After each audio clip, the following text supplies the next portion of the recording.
So in that connection, if you find yourself attracted to anybody that you were talking to, this is the person to avoid at all costs. Because they are a perfect match to your patterns.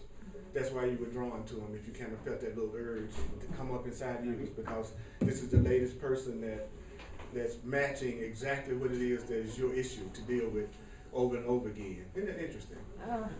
Yeah, because without the attraction, you wouldn't get in the lesson. Yeah, you got to have the attraction to want to get in the lesson. So the attraction is the cheese. It's the cheese, you know. So I just want to tell you, just let you know what's happening. I see quite a few new faces in the house tonight. Today, welcome. This is a Course in Miracles, and the only guidelines to the course is that you need not believe it. You don't have to believe it. You don't have to accept it. You don't have to welcome it. Some of the things that I say may be hard to believe. Some of the things I say may be quite startling. You're not asked to judge the ideas at all, but you go and you know you are, and that's okay. And to analyze it, it teaches that the use of the ideas will show you that the ideas are true. So the basic premise of my class is that it's lesson number 2 in the Course in Miracles, which is I give everything I see all the meaning that it has for me. I'll say it again. I give everything I see all the meaning that it has for me. That's the core principle that I'm working with the Course, because I found that no matter what a person's educational, spiritual background, that almost everyone universally can relate to that idea. There are very few people who won't agree that they are the ones giving the meaning to whatever it is they're seeing. Is anybody in disagreement with that? Isn't that interesting? Even though we all came from various backgrounds, some of us is the first time you've been here, nobody really argues with that. And that's really the key to happiness. Right there is knowing that everything that all your reactions to everything in your life is coming from the meaning that you're giving to it. So your unhappiness is never coming from the outside thing that you think is causing your unhappiness. Your unhappiness is coming from the meaning that you're giving. You know, I've seen in my lifetime of teaching, some people walk in the door and they'll make a judgment and turn around and walk away. And they didn't realize that what happened is they came in, they projected a meaning, then they reacted to the meaning that they had given everything, and then they turned around and walked away. They didn't realize they never saw anything. You know, I don't know, some of you may not be old enough to remember, but back in the day, when you watched the news broadcast, the reporters did not give you their opinion. Yeah. Now that's all you hear, is the reporters give you their opinion of everything that they're reporting on and everything that they're doing. And so that's really a completely biased viewpoint. Completely. That's absolutely no truth in those viewpoints. That's just another man's opinion. But the old time reporters would say, you know, today there was a car crash on Interstate 25, and they wouldn't give you a dissertation about driving drunk or whether or not you should be texting while you're driving. You know, this report. So as you begin to wake up to the truth, and you begin to wake up to your spiritual identity, you'll find that that's the way you start doing everywhere. You stop embellishing what you see, and you stop interpreting what you see, and you just start reporting. You know, the truth is right now there are a group of people sitting in this room listening to somebody talk. That's the reporter. That's what the reporter would say. Now, our ego gets involved when you say, I don't like the top he has on, I don't like his personality, I don't like the tone of voice he uses, I don't get turned up. You see what I'm saying? The minute you get into embellishing it, the minute you start to give your interpretation, it's at that point that you're no longer seeing the truth. Does that make sense to everybody? Mm-hmm. So more and more you'll stop judging everything, and you'll see it as a neutral event, and realize that at that point, you are then giving your interpretation of what you think is going on. Everybody still with me? Mm-hmm. Like right now, however you're feeling right now, however you're reacting right now to what I'm saying, the truth is there's a guy standing in front of you talking. That's it. That's the truth. Now everything else is your fantasy, what you're making up. That's deep. That's deep. So some people listen to me and like me, some people listen to it don't like me. What's that got to do with me? Nothing. If you really don't like it, it might mean that what I said really applies to you the most, because people tend to resist the most whatever their issue is. Okay, so What I'm going to talk about from the Course in Miracles is a section I've been trying to get into deep because it's essentially a review of the whole freaking features of the book. It's called The Laws of Healing. It's on page 553 in the text. There are 3 more longer copies up here. And it's in chapter 26, the transition. And I'm going to start with paragraph 2. 553. Well, I'll be on 554. Now, I want to give you a definition of a miracle. The Course in Miracles teaches that a miracle is just a correct perception. It's just a correct interpretation. That when it talks about a miracle, it's not talking about, even though the Course uses Christian terminology, it's talking about universal spiritual themes. And so it's not a religion. It's just using a language that many people have a lot of resistance to. And most of the people who come to my class. And that's because many of us are recovering Baptists, Catholics, whatever the religious belief is, or just guilt, like we got a good Jewish background, it might be good old-fashioned guilt, just like the rest of it. And so it's, in a sense, it's using a language that I believe brings up all of our resistance, while at the same time showing us that we need to change our perception of it so that we won't give our peace away just because we see a word on a page. If you think about that, I hear the word Christ and then I freak out. Something's wrong with me. Even if I don't believe in Christ, I shouldn't be getting upset about the word. So the problem is I'm hurting myself. I'm making myself not feel good about something. So a smart person would go, well, what can I do to stop not making myself feel good? Not what's the validity of Christ. That's not the issue. The issue is, am I going to give myself peace about the idea, or am I going to give myself conflict about the idea? Because if you're really centered, nothing bothers you anyway. So you wouldn't really be reacting one way or the other if it really didn't matter. Deep. So when the Course says miracles, so then it's saying this is a course in correct perception. This is a course in right answers. Okay? And so then it says, if we have a correct perception, it's a miracle. That's why it's called a Course in Miracles. It says if we see things correctly, it's a freaking miracle. So that's why it's called the Course in Miracles. Not because we're going to walk water, but if you can come into a room where everyone sees you correctly as a loving person or a loving opportunity, or another opportunity to connect in a real way, that's a miracle. That's a miracle. If someone cuts you off in traffic and you don't freak out, that's a miracle. Yeah. If you did a pregnancy test and you're pregnant and you didn't expect to be, and you still be peaceful about that, that's a miracle. Right? Yeah. Okay. So let's have some fun, shall we? So I'm gonna cover about 10 minutes of material, then we'll throw it open for discussion and question, then I'm gonna cover about 10 more minutes of lecture and teaching. That way we get a chance to do both of them. So while I'm going through the lecture part, I won't be doing questions. Is that cool? Okay.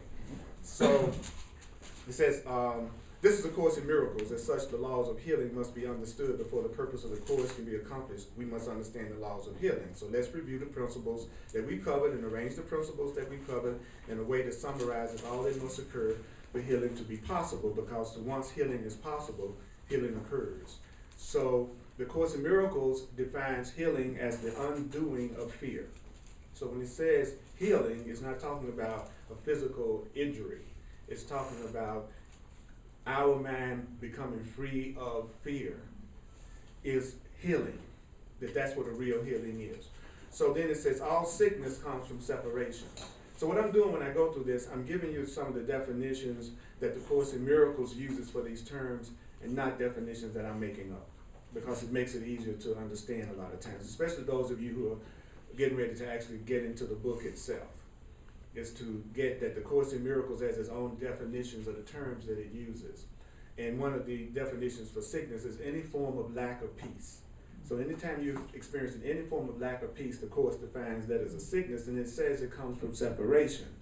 And so separation is simply the sense that I'm somehow not connected, not joined, not connected to love, not connected to my source. So the reason why I'm having a lot of lack of peace right now is I don't feel connected to love. Something about me is not feeling connected to that which is my source. And so it says, when the separation is denied, the sickness goes. So there's a line in the course that says, when you are dealing with something physical, including the illness of the body, that you shouldn't ask for the healing of the body. That because the body, he says, the body isn't the proper aim of healing. You should ask for a healing of the mind, because what you're experiencing in your body is ultimately connected to what you are thinking in your mind. So if you want to heal your body, you don't actually, the body is actually showing you the effect of your thinking. It's not causative, it's the result.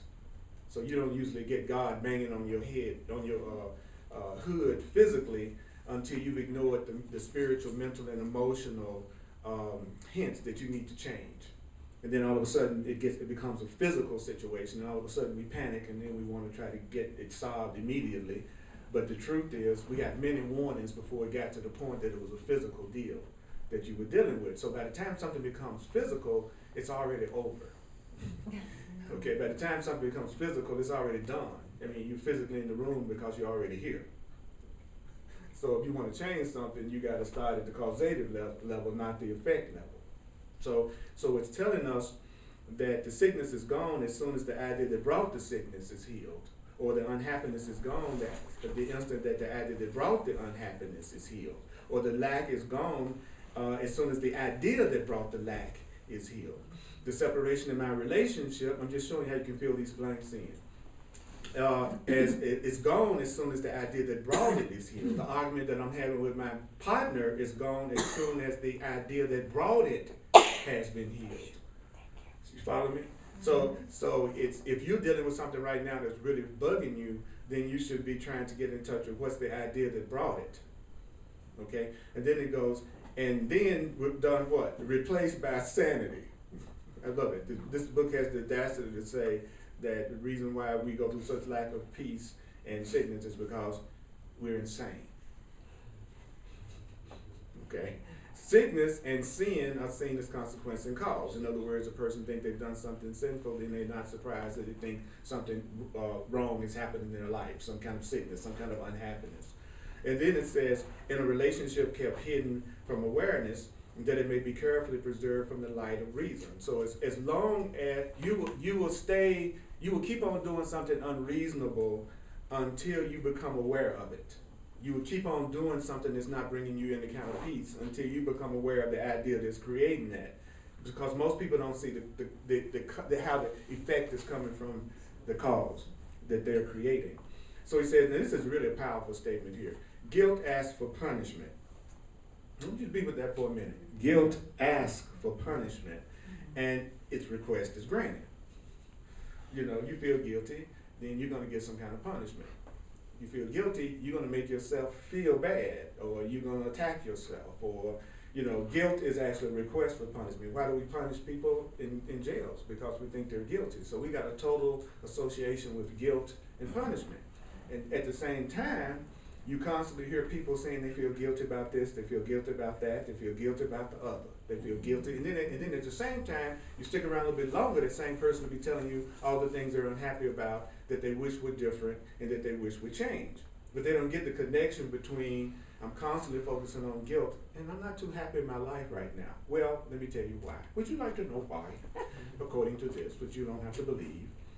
It's because if I think I'm guilty and I think it's through punishment that I'm absolved of my guilt, then I have to give myself a relationship that punishes me. I have to give myself a financial situation that punishes me. I have to give my body an illness that punishes me. I have to give myself a job that I want to kill everybody on it to punish me. I have to give myself a girlfriend from hell to punish myself. And I've done it all. And you probably have too, if you be honest with me. So they don't get, so people who are miserable in the world, they don't get the misery as coming at a subconscious request for them to absolve themselves from guilt by making themselves so miserable that one day they'll say, I've suffered enough and now I deserve to be happy. And then when they go, I've suffered enough, then the person show up and they'll embrace them, or they'll let their prosperity come into their life. Because now I've been broke long enough to let some prosperity come. So when it shows up, I go, yeah, I'm ready for that prosperity because I've been broke for so long. So the Course in Miracles teaches that our warped way of dealing with it is we won't let ourselves go to something good until we've been denied it so long that we feel like it's about time. So if you just tell us you're going to give us something freely, we don't receive free stuff. It's been shown over and over again. When I do seminars on a love offering basis, it's not as well attended as workshops that I do that I ask for money for. Even though people claim, oh, you just ought to be giving it away. I do. I give away 700 classes. They're online every day. But I bet you there are a whole lot of y'all watching. You know, I'm not saying I said a whole lot. Yeah, because it's freely given. It's freely given. So we literally have to learn how to receive stuff that's freely given. The person that's most likely to be taken for granted is the person who's freely giving. You know, the person that is not as important is the person that's always there for you. And then the one that we give our attention to is usually the hellraiser. The one who's not cooperating, not doing what we want them to do. It's like, it's so insane to see somebody not trying to give you some love, being an asshole a whole lot, and then you find yourself trying to get them to love you. That's the best sign in the world that you don't love yourself, is that you're trying to get the love out of them. Now here's the trick to that. That's a great lesson. What you're trying to do to them is what you're trying to do to yourself. So therefore, they really get me in touch with the fact that I need to be trying to get some love out of me. I should be trying to express some love for me. That's why I'm trying so hard to get it from them. It's because I really need to be allowing myself to receive it from me. So the harder I'm trying to get somebody else to love me, really is the harder that I should be trying to get myself to love me. And all the energy that I'm putting into them loving me is my universe telling me that's how much energy Earl needs to be putting into Earl loving Earl. So the cool thing about the things you try to do with others is that it gets you immediately in touch with what it is within yourself that you need to be doing with yourself. So whatever you want to do with somebody else, you need to be doing it with yourself. You know, young teenage boys are very aware of that. So,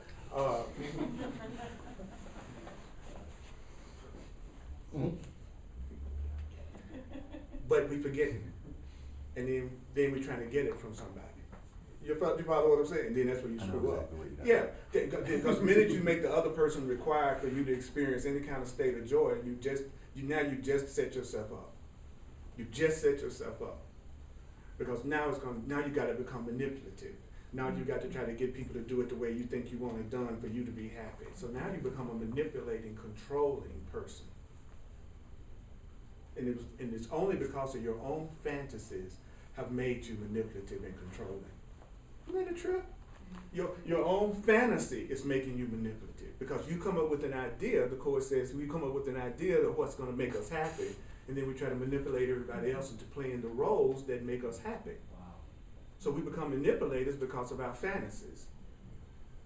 Whew. Have a nice day.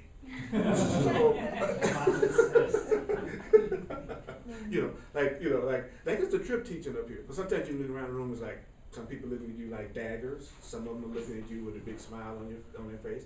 Okay, so then I get a chance to see whether I'm going to be a reporter for myself or I'm going to get into judgment to make myself feel good or bad. See, now I get the challenge if I'm going to be a reporter and just say, there are people sitting in the room with different expressions on their face. That's what's happening, right? Yeah. Now, my ego said, but that person over there, they're looking like they just want to kill you, man. You know what I'm saying? You know what I'm saying? It's like the ego like starts to interpret the experience that I'm having, and then I go, oh, really? You know what I'm saying? Now I'm feeling bad. Now notice, the person was nowhere involved in that process. Now I'll start treating them like they don't like me. But they're just sitting there. Now I've done all this in my mind without ever saying a word to them. And we are a trip. We are a friggin' trip, man. I'm telling you, we are spiritual giants. The fact that we even walk in the street and not shooting each other up, considering the mental processes that we use to move through our day are so biased and distorted by our own past experiences that we don't have the slightest idea of anything that's really happening. But as adults, you have to pretend like you do in order to give yourself any kind of solace. So adults walk around interpreting things because they're trying to convince themselves they know what's going on. So as an adult, it's your job to know what's going on, which inherently creates a need to judge because it's from your judgment that you think you know what to do. And you're an adult, and so you're supposed to know what to do. And so we walk around as these judging machines, basing our judgments on our past experiences, which in most cases didn't have anything to do with receiving unconditional love and higher consciousness support, because we grew up with our parents, right? And I'm not putting our parents down. They're doing the best they could because they were also acting according to what their past experience was and what they learned. So again, we need to give ourselves no credit for being able to even sit in the room and smile at each other based on what we've gone through and what we've learned. Then you add in the different races, and you add in the different genders, and you add in the different ages. Just sitting up here right now, and you got a whole nother thing going. So we are stronger than we think we are. We are more powerful and loving than we give ourselves credit for. So guilt asks for punishment. So number one, it means if you want to have some peace, stop doing what makes you feel guilty. I put it this way: stop doing what you make yourself feel guilty about. Not because what you feel guilty about is wrong, because it might not be. You should stop doing what you make yourself feel guilty about, because you're going to punish yourself for doing it. Sooner or later, you're going to create some kind of drama around that. You're guaranteed to. You know. So why would I stop doing what makes me feel guilty? Because I don't want to ask for punishment for myself. And then it goes, why? Because the request is granted. It says, not in truth, because that which loves us, that which created us, is not punishing us. We're punishing ourselves for the imagined crimes that we think we have committed. That's what's happening in the world. Not God punishing nobody. It's us punishing each other and us punishing ourselves for what we think we've done that's bad. Does that make sense? Yeah. Yeah. Then we project it onto God and then say, well, God's punishing, because we'll think our God is made in the image of us. See, that's the truth. It's like we say man was made in the image of God, but the truth is we make God in our image. And so we give God all the qualities that we have. We get jealous, God gets jealous. We want to kick butt, God kicks butt. We destroy people, God wipes out whole planets. And just we put all the rest of it on the boat. Now that's amazing.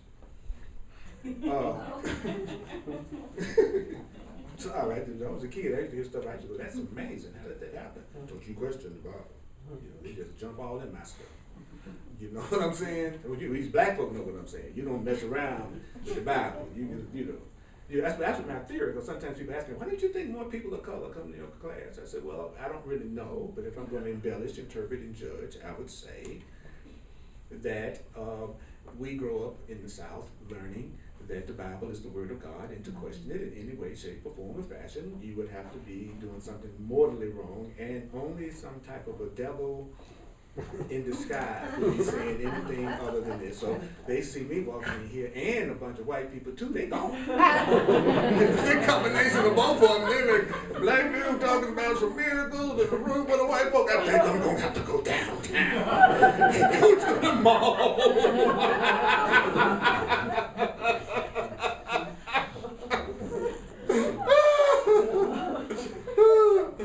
Oh boy. Okay.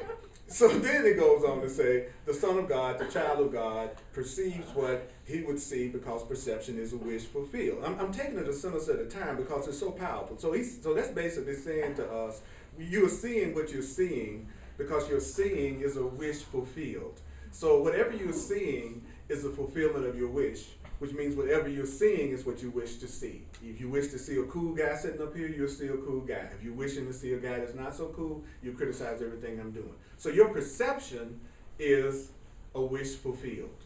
Does that make sense? Okay, now let's take it a little bit further and have some fun with it. The Course teaches that perception means interpretation. So when you say you perceive something, you're really saying you're interpreting it. Does that make sense?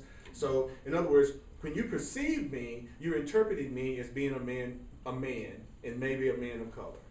Okay? So that's your interpretation of me. Had you been given the interpretation of me that I was a horse, then you would be saying that's a really nice brown horse sitting up there right there. And everybody who believed that too would go, yeah, particularly fine horse. So, especially if you've seen me correctly. I want to take that horse out. Okay. I hold silver.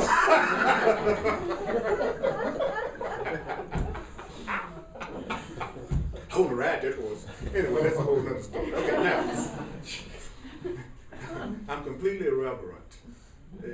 Life is more enjoyable that way. You know, it's a major milestone in spiritual development when you don't give a damn what nobody else thinks about you. I want to tell you, I'm reporting from the other side of that, and I'm having a great time. I would invite you to join me, because you know what I found out? There'll always be people who love you just the way you are, and they'll show up, and then you're being yourself, and they're getting more and more thrilled by being in your presence. So you feel more and more innocent about being you, so then you express yourself in a much more loving way. They react in a much more loving way, which inspires you to react in a much, and so you see this upward spiral of cool shit. Okay, now, when it's the other way around, then you do just the opposite. You know what I'm saying? You judge everybody around you, then they judge you, then you judge them more, then they judge you more, and and before you know it, you're surrounded by everybody that you can't be yourself around. And you're wondering why you can never be yourself. So then you're with your friends and you can't talk about your beliefs. Then you're with your family and you can't talk about your beliefs. Then you're on the job and you're surrounded by people that you feel like you have to hide who you are from when you try to please people. Because you can't ever completely be yourself at that point. Because you got to keep on playing the role that you were playing in order to get them to be okay with you. And so when you're around them, you can never express yourself anymore. So you go through that scary period when you first start to try to be yourself, where some people rebel against that and they leave and they separate from you. And then because of your guilt and fear and insecurity, you do the stupidest thing on earth, which is to try to get them back. And you try to talk them into not leaving, and you try to beg them, oh, baby, please, baby, please, baby, give me one more time, baby, please, baby, I'm going to do it different, baby. You know, and, but what's really happening is the universe is giving you the opportunity to get someone that's a pain in the butt, who really don't appreciate who you are, who can't really love you as you are, out of your life. But what if they're your family? You don't have to be around family. There's no law say you got to hang out with your family.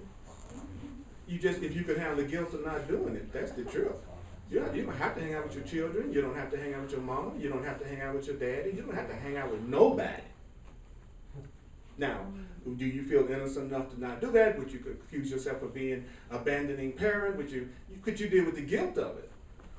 It's the issue. You know, people say, well, you know, you got to deal with your children. No, you don't. I know people who haven't seen their children in 20 years. You don't have to deal. Well, yes, if they're young, underage, it would probably be nice if you do what it was. You know, I don't want to see your child on my doorstep tomorrow. You know, so, but you know, but you get to the level I'm talking about it. In most cases, there's just a very small, minute percentage of people you have to be around. So even if you did say I got to be around my children, you don't have no 200 children. So you're still talking about 2 or 3 or 4 people. You know, unless you're that lady that got 21 or 30, but. Other than that, she's an anomaly. She's particularly sadistic and masochistic, and that's okay. Some people like that. Okay. But she wants to be a mother of 21 children. Aha! So therefore, she's the best mother of 21 children you could have. Is the one that wants to be. The best parent is the one that wants to be. The best mate is the one that wants to be. The best husband is the one that wants to be. The best wife is the one that wants to be. You know, and that's I love that more and more women and men are consciously choosing whether to have children or not. And I meet more and more women who are not choosing to have children because they're just choosing not to have children, and they're not being programmed by that you're a woman, so you need to have children. That's unheard of. That's just started happening recently. And you better believe that that's a good thing for the children. Yeah. Now, if you're trying to have children in order to feel special, to validate yourself, to make yourself feel important and worthwhile, then your children are going to have a really challenging parent. It's not going to be much fun for your children, because you're going to start seeing their behavior as a reflection of who you are, which then will make you the most controlling parent around, because you think whatever they're doing is a reflection on you. Because you're making the number one mistake is thinking that you're their parent, that you created them. But really, the Creator created them. You're a steward. They came through you. They didn't come from you. And every one of us comes here with our own spiritual lessons to learn according to these way out books we study. That we didn't just happen to land on earth because 2 people had some good and not so good sex one night. that your being here is for bigger reasons than that. I like that idea. I like the really way out new thought book says stuff like, before you were born, you chose your parents, your race, your sex, the general sexual economic environment you were born into, because you set it up because it would help you develop certain abilities and help you develop in certain ways and help you grow spiritually and emotionally in certain ways by, it's like some of my friends say they go to another country. I say, how'd you learn how to speak Spanish? And they say, well, I went to this other country and I was immersed in it for a while and I had to learn, and so I learned. Okay, so in other words, he put himself in an environment that created the conditions that he needed to grow, right? Mm-hmm. Well, that's all the truth said we did when we was born. And which to me made sense, because I could never get with this idea that we only had one life or one opportunity to get it, but yet we weren't born equal. I mean, you know what I'm saying? It's like, how fair would it be for me to be in an Olympic race? And then they say, well, Earl, you got one time to get this, and you up against these Olympic champions. Nobody loving would set it up that everything was so unequal, and then you only had one shot to get it. See, that's called introducing reason. Right, which he says is deadly to us. The Course said the second coming of Christ is the return of your common sense. Put that for a minute. The second coming of Christ is the return of our common sense. It's like my mom used to say, boy, did you got some common sense? And people forget about common sense. They don't even use it anymore, a lot of people. They don't even use it. It's really weird. It's like we walk around, we don't even use common sense no more. So the Course is telling us that whatever you're seeing is a fulfillment of a wish. And then it goes on to say, perception changes, made to take the place of changeless knowledge. In other words, the truth is unchanged. What's true never changes. What's true never changes. He says what's true can't be perceived, but what's true can only be known. You can know something and not perceive it. You know what I'm saying? Knowledge and perception are not the same thing. So he says what is perceived takes many forms, right? Right? What is perceived takes many forms, but what was the next part of the sentence? But none has meaning. So you're looking around the room, I'm looking around the room, we're perceiving forms, but the book says none of these forms have any meaning. That's deep. Until what? Till you give it to it. So that's what he's saying. When you're in perception, you're looking around and you're looking at a lot of things and a lot of people, but they don't mean anything to you.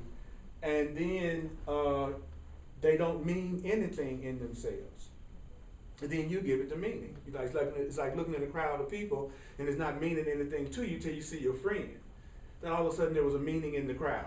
Up until that point, there was no meaning in the crowd to you. Then you saw your buddy, you went, oh man, what's up? See, now meaning is being given. You see, so that means that, let me pass this around. I'd love to have you on my contact list. Everybody on my contact list, they get a weekly link from me that's these videos that you get a chance to check out, as well as letting you know about the workshops and classes. Please print. Please. I beg of you. Please print. That's all I'm going to say. Okay. Then it goes on to say,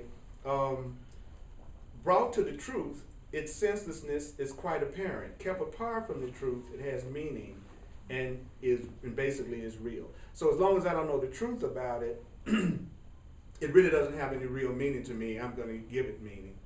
So I want you to sometimes, if you want to get rid of some grievances sometimes, I want you to play, just toy with the idea. And this is way out. I'm not pretending it's not way out. But that's because when we came to the class to hear way out stuff. Okay, so I'm going to say some way out stuff. The way out stuff is, pretend that your life was your choice all the way down to the family you was born into, the gender that you were born into, and the race you were born into. Because you were setting up conditions for learning. Just play with that idea and see if it doesn't get rid of so many grievances. Mm-hmm. You know, if I chose my daddy, and my daddy had a problem with alcohol, and that had helped me develop some qualities that I needed to develop within myself, then what do I really need to forgive my daddy for? If you're playing the role in my life that I assigned you to play, in order for me to come to a realization, what do I have to be mad at you about? That's deep. And I just said play with that idea, because what you want to do is change your emotional reaction to your father so that you will feel better.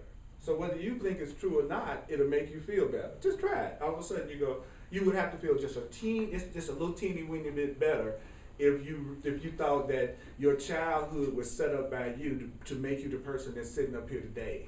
that's trying to look at things differently. It's already happened, whatever happened. The only thing that's happening now is whether you're making yourself feel good about it or whether you're making yourself feel bad about it.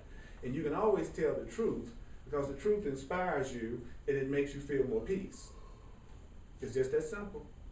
Now, which one makes me feel better? Think I'm a victim of my father, or to think that somehow or another it served a purpose for me to make me a better person? Which one of those perceptions would make the average sane person feel better? B. Absolutely. And whose choice is it to look at it that way? Mine. Don't have nothing to do with y'all's cooperation. Y'all notice everything I'm saying has nothing to do with your cooperation. That's the way I like my lessons to come, where my lessons don't depend on anybody else's cooperation. I don't want to need y'all's cooperation for me to be free.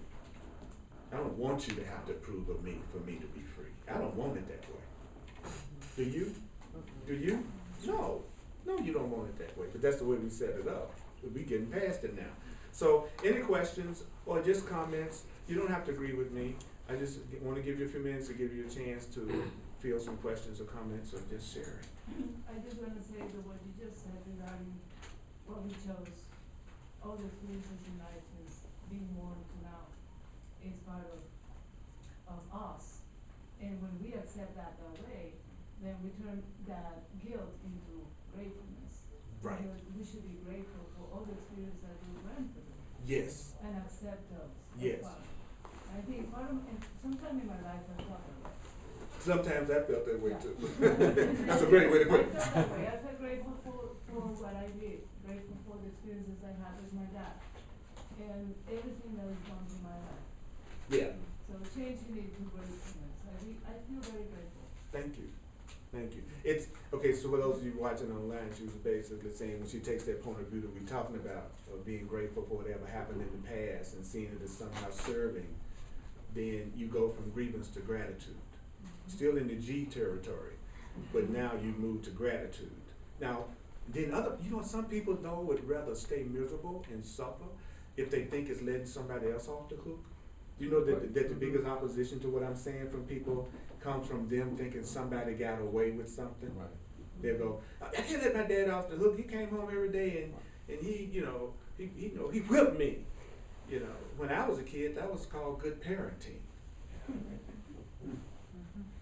That was just it happened everywhere. I don't know what happened to you. When I grew up, it happened everywhere. Your parents spank you, and you went to school and your teachers spank you. And then when you got older, your girlfriend spanked you. I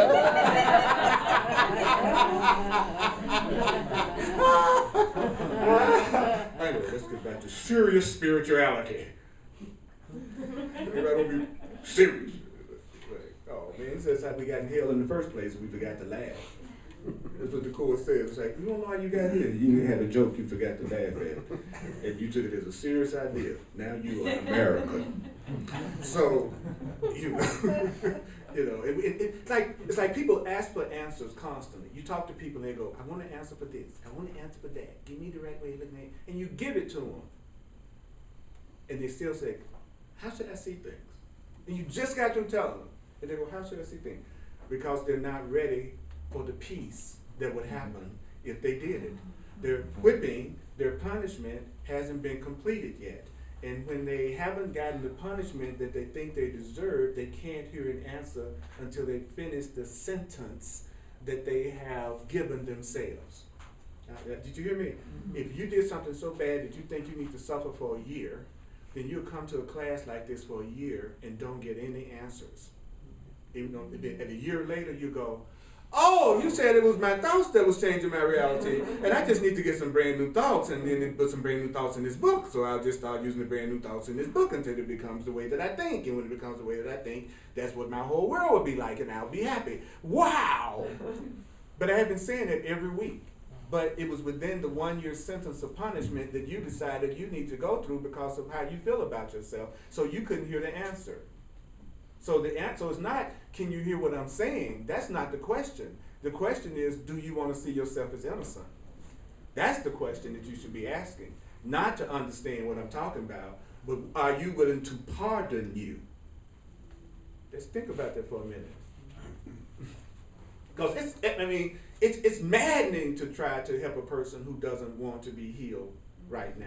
No matter what you do, no answer is good enough. Nothing makes any sense. You get through telling them something, they come back with the exact same thing they were saying to you before, or they give you the best thing, the 2 words that emphasize an unwillingness to stop suffering more than any 2 words that you can come up with, which is, yes, but. I know you just said I could change my feelings by changing my perception, and that all I need is some new interpretations of what's happening to me for me to feel better. Yes, but. Because see, whenever somebody says but, just go ahead and wipe out everything that was said before the but, okay? Just take everything that was said before the but and just drop it. When somebody always goes but. Now, they should go and. That's different. They go, oh, and. But when they said but, forget it. But you know the cool part? You heard what you said. See, when I do these classes, I hear what I say. And then I get it reinforced in my mind. And then my mind changes more like this. And then I have more love in my perception. That's the kind of life that I'm living. And when my stuff come up, just like everybody else has come up, I'm no different from anybody in here. The only difference is I'll go to this faster because I've been doing it longer. That's the only difference. I'll just go to my tools quicker.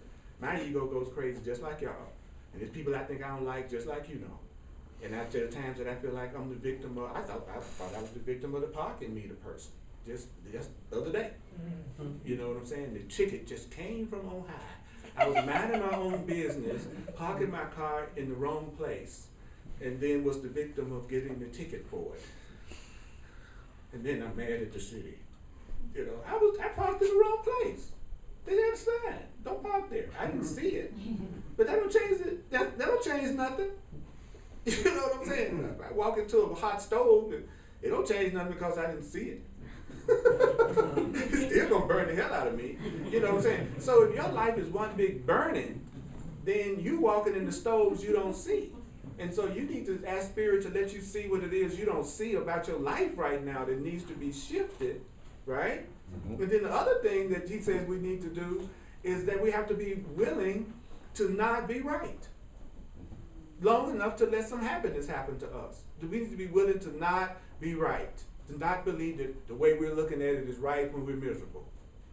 So, somebody will get your hand up? Yeah. In one of your previous lessons, you said something that I found shocking. I mean, I resisted until I thought about it. I thought about it again today, and I think about it a lot in my everyday goings on. What you said was we should look at the world through the eyes of a child. What that means is without preconceptions. Right. And I think that is such a wonderful way to state it. And it's easy, and I can think about it a lot. So when I'm interacting with people or driving or doing whatever I'm doing that has something to do with somebody else, you just don't add the preconceptions. That's what I was saying about reporting. It's reporting, it's not editorializing. That's right. Excellent. And what I love about a child is like that example of what he was talking about. If my child's about 4 or 5 and doesn't really know what this is, and my child, I'm God to my child. If you want to do your God complex, you can do it with young children when they're under 6 years old, and especially they love you, and they feel safe with you. And so my little 5-year-old child said, "What is this? What is this, Daddy?" And I could tell this. I could say, "This is a yo-yo." And what would my child do? They said, "Okay," and then they start calling it a yo-yo. They wouldn't come with a preconception of what it is. Adults are not like that. We ask questions completely thinking we know what the answer is, and then we're looking for a validation. And he says that's not an honest question. When he said if you talk to somebody with an honest question, you have no conception of what the answer should be, and then you're open to whatever they tell you. In my experience as a teacher of learning, that doesn't happen very often. It's very seldom someone asks an honest question. I really don't know what this is. Could you tell me? And then I'll accept it. Then we wonder why nothing really changes. I'm miserable, but I still think I got it all figured out.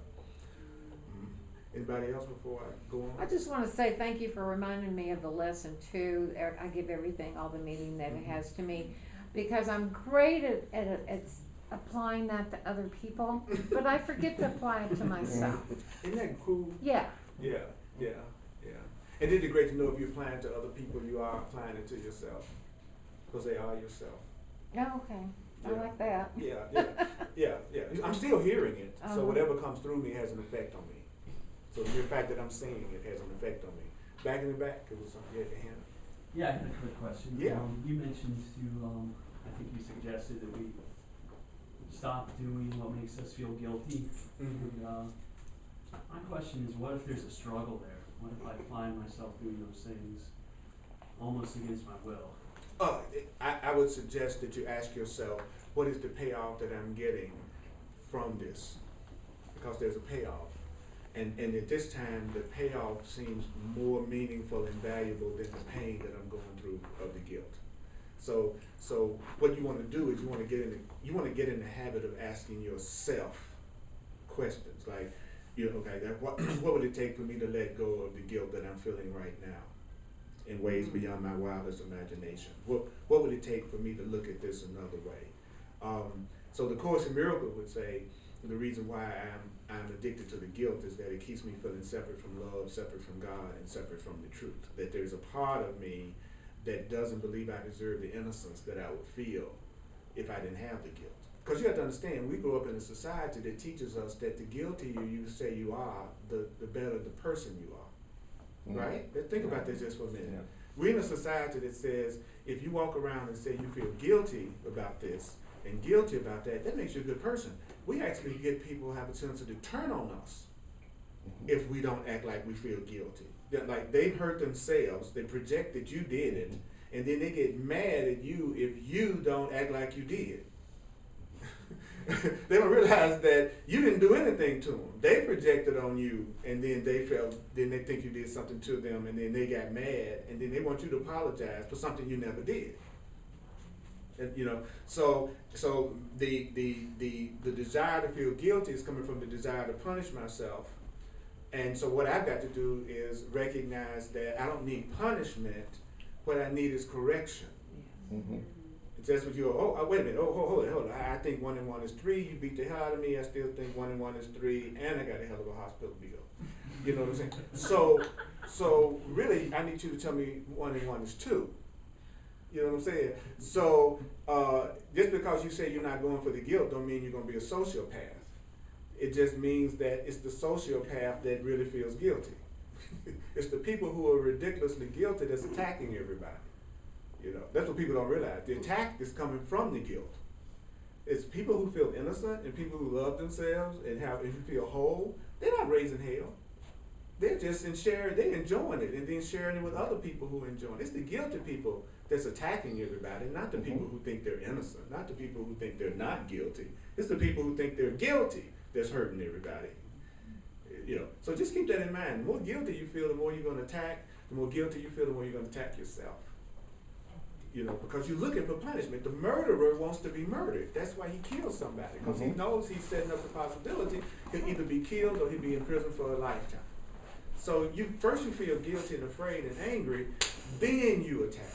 First you feel guilty, then you attack. It's not the other way around. It's not you attack and then you feel guilty. You're already angry when you walk in the door, and then you pick on your partner and then say they did something to make you angry. That's the way it works. So I got mad. I was mad before I got upset with you. I was already mad. I just used you as a trigger and a projection for the anger I already felt when I came in the house. But it's crazy to do that, right? So we got to pretend that it's somebody else making us feel that way. That's what the Course says. It seems crazy to us to do what to ourselves what we do to ourselves. So he says that the way we try to get around that, because we treat ourselves so bad, and it's so crazy to know you're doing it to yourself. So the Course says, well, what you do then is you see the dagger that's stabbing you as being held by somebody else's hand, because that doesn't seem quite as crazy if I can say you are stabbing me. But it's really like this. I'm grabbing his hand, and then he would put the knife in his hand. I'm grabbing his hand and plunging it in my chest. And then I'm saying, you stabbed me. That's what we do. I'm afraid of having loving relationships, so I choose someone who's completely unconscious and insecure and jealous and who doesn't know how to love, and then I get a chance to blame them for the hard time I'm having in the relationship, when it was really me choosing them to give me a hellacious relationship, because I knew that they couldn't do what I wanted them to do in the first conversation I had with them. I already knew that they couldn't be the kind of person that I thought I needed in my life, but I was attracted to their eyes. Yeah, I love it. I said, what do you want them to make? Well, I want them to have real pretty eyes. I want them to be really muscular and, have a really good body and a really good job. They can have all that and be a psycho. You want somebody who's sane, and then you add the rest of the accoutrements. Then you can go, it's got to be this side, that side. You can have the custom-made body, but you want the sanity inside of that. You know what I'm saying? But we go for the custom-made body, and we'll add the motor later. You know, I bring her to that class. That's what I want. That butt right now. I'm gonna get her. I'll bring her to Earl's class next. Right now I gotta get that body. I gotta get that body. I know none of you have ever done any of these things. I know you're looking at me as like I'm just talking the weirdest stuff that y'all ever heard in y'all's life. Y'all never wanted to get nobody's body. Y'all never noticed anybody's physical appearance, right? Never. I know. That's what y'all tell the truth. But you know how you get rid of your guilt? It's friggin' admitting that. That's how we heal. Admit, yes, Earl, there is a part of me that is attracted to people for how they look, what they have, and how much I think they can take care of my needs and meet my needs.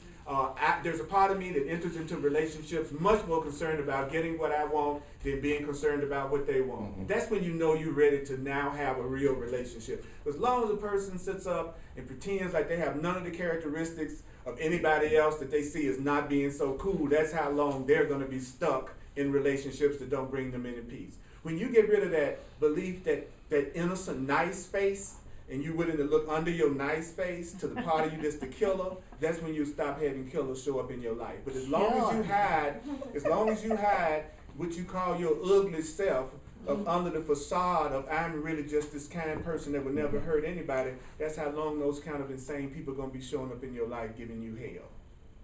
And you better believe that, because I want you to be happy and I want to be happy. So could we acknowledge us for hearing another episode of The Black Man Rants, the Force. Yeah, you incredible Holy Spirit beings. My God. So we're going to do the financial expression of appreciation. And thank you so much. I'm a full-time teacher. That means this is what I do in the world. So I really appreciate your sharing. And I know it comes from a God, but it's got to come through you. So thank you. Thank you for being instruments of God to show an exchange of energy of appreciation. That's why I like to put it that way. So, and you're loved by me, no matter what you give or don't give. Those of you on the internet, if you want to make a financial expression of appreciation, you can go to my website, earlpurdy.com, and do it there. And I'm available for one-on-one sessions called clarity sessions, where you come with whatever it is that you're using to make yourself unhappy about, and then I can share with you my knowledge and experience in the course, as well as my knowledge and experience with astrology and numerology, if you're open to that. And I always add that to people. You don't have to do that aspect of it.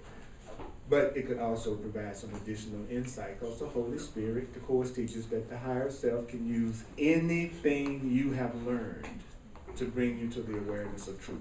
So you don't have to give up everything. Miss Sheila. Hey, Earl. Hello. How are you? All right. I just want to let everyone know that we're watching Cloud Atlas today at Ivalu's house. The address is in our bulletin. It begins at 2:30. Popcorn movie, live with discussion led by Ivalu. Drinks, all of it with a $10 love off from Okay. Temple. So you get popcorn and Cloud Atlas. it's called Cloud Atlas, and this house is incredible, and there are big lounge chairs, and it's because there's a movie theater in the house. So it'd be good for your prosperity consciousness just to go watch the movie. Okay, and plus it's also, Cloud Atlas is another good spiritual metaphysical movie. It's really a trip. It's like watching 6 movies at the same time. I've never seen anything like that. It rewired my brain some kind of way. That's a trippy movie. How many of y'all seen Cloud Atlas? Anybody? Yeah, that movie's out there, buddy. So if you want to give your consciousness an exercise like aerobics, consciousness aerobics, you want to go see Cloud Atlas. you know, okay? So I'm gonna take a minute. I'd like you to just close your eyes and breathe for just a second. Just let yourself kind of integrate.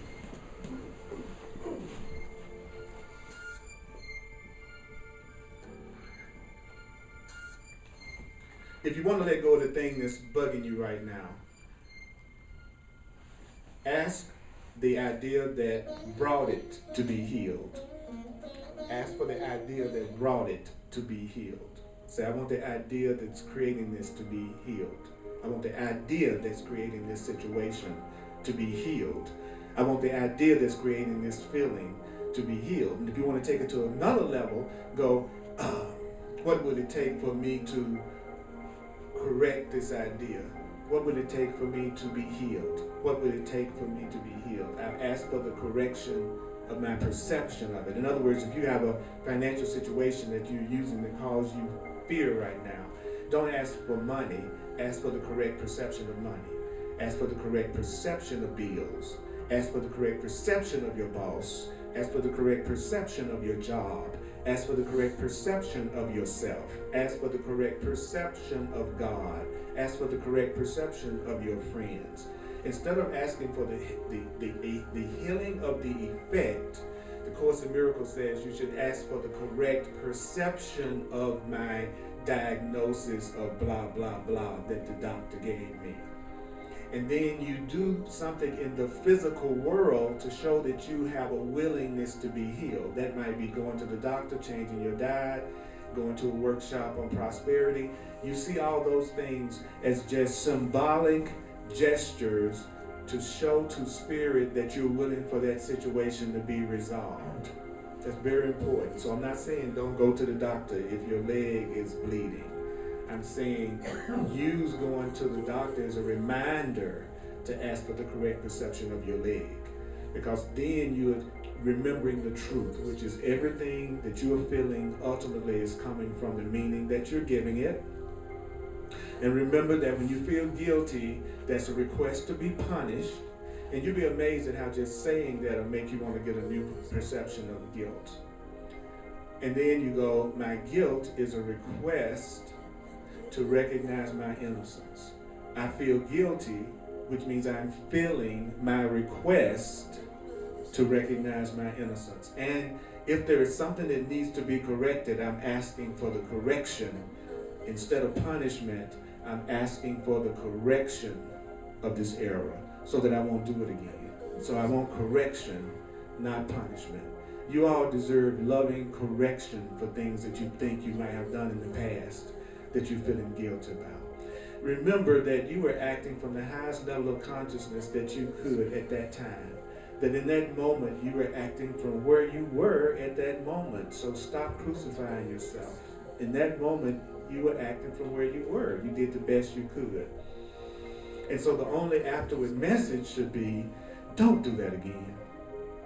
The only afterward message should be, you know how you did in that last relationship and you were abusive, either verbally or emotionally or whatever it was. Somebody said, don't do that again. You know, how do I not do that again? I need to change my mind. How do I change my mind? I need some new ideas. Where do I get new ideas? From my spiritual practice. How do I make my spiritual practice work? I've got to apply myself to it and give it some attention and study every single day. Because I got to the point that I think the way I do right now because of repetition. So it's going to take repetition of the new ideas to create them in my life. But here's the good news. The truth is stronger than the false ideas that you learned in the past. So it doesn't take as long for the truth to start actualizing itself in your life as it did for you to actualize the stuff that doesn't bring you any joy. So it's not going to take as long to get to the good stuff as it did to create what you think of as the bad stuff, which we learned today wasn't really the bad stuff. It was the manure, the fertilizer that allowed this beautiful plant that's sitting in this room today to grow. So thank your past. Bless your past. Even if you didn't like your past, it didn't always feel good, say, you know, my past helped me. It was truly helpful. Just say it was helpful. And that would be allowing it.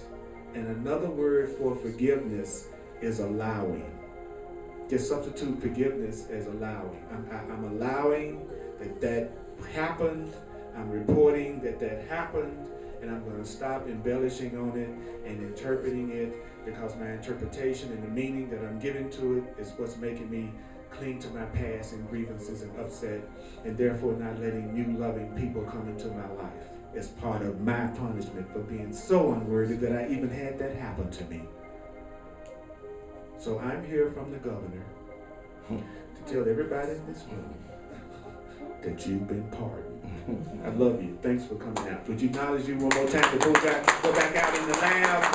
We're going back out in the lab, right? So here's the blessing, and you know the blessing, right? Oh yeah, Tuesday night, 7 o'clock, the Way of Mastery is a kick butt class. Y'all need to make it, I'm telling you. So, here goes the blessing for all you juicy beings. May the course be with you. I'll see you later. Hugs are available for those who like hugs. Appreciate y'all. Y'all so cool. Yes, yes, yes.